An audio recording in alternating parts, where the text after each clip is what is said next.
It all started with a simple ping, a message from my uncle. Nothing strange about that. He sends me stuff all the time. Football clips, funny memes, family updates, the usual. But this one wasn't meant for me. I opened it without thinking, expecting a laugh. Instead, my father's voice came through. "I don't know how much longer I can keep pretending with him," he said, his words rough and slurred with whiskey.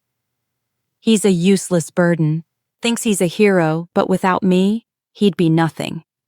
I froze. My uncle's faint laughter echoed in the background. They were drinking, talking about me. Then came the part that broke something inside me. My dad bragging.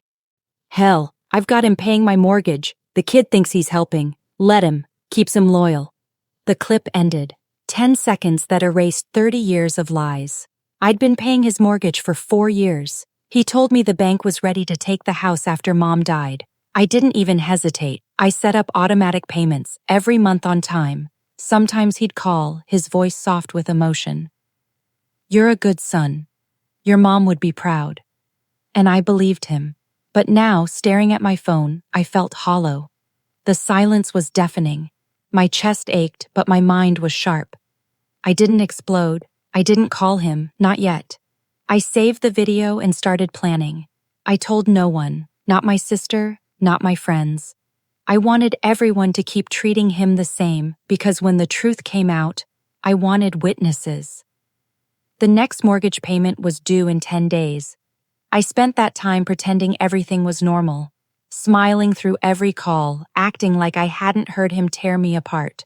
He called twice to remind me about the payment deadline. His tone was careful, polite, a man who'd learned how to hide desperation. I matched his calmness. "I've got it covered, Dad, as always," he sighed, relieved. "Good man." Those words used to make me pro-sumped. Now they just burned. The morning the payment was due, I logged into my account and canceled the automatic transfer. It felt strangely peaceful, like closing a door for good. Then I made a few calls. What my dad didn't realize was that he wasn't the only one with power. When my mom died, he refinanced the house in both their names but never changed the title. Legally, her estate still owned part of it. And I was the executor. Quietly, I filed a notice. It froze any refinancing or sale attempts. If he defaulted, the bank couldn't move forward without me. And that gave me control.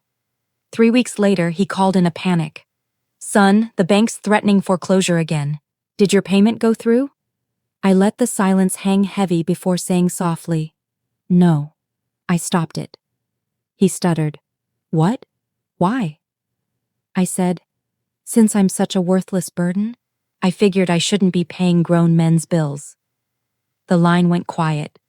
Then came the lies, the guilt trips. "I never said that.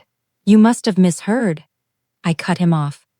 "I heard the video, Dad, the one Uncle Tom accidentally sent me." His breath caught. I could hear fear seeping in. "That was taken out of context." "Sure," I said coldly. "Out of context enough that you bragged about using me?"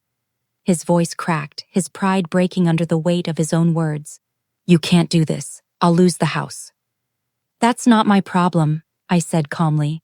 "But maybe the bank would be interested in hearing about that fake paperwork on your refinance." He went silent. He knew I wasn't bluffing. A month later, the foreclosure notice came. I didn't celebrate. I didn't tell anyone. I just watched from afar as he loaded boxes into his truck, pretending the neighbors weren't watching. My uncle came to help him move, the same uncle who'd sent me the video. I wonder if he ever realized what he'd done. Maybe one day I'll thank him. Now, whenever I see the house listed online, I click it. The price keeps dropping. The bank can't sell it easily. Not with my lien still attached. It sits there empty, just like our relationship. Sometimes revenge doesn't need shouting or fire. Sometimes all it takes is silence and one missed payment.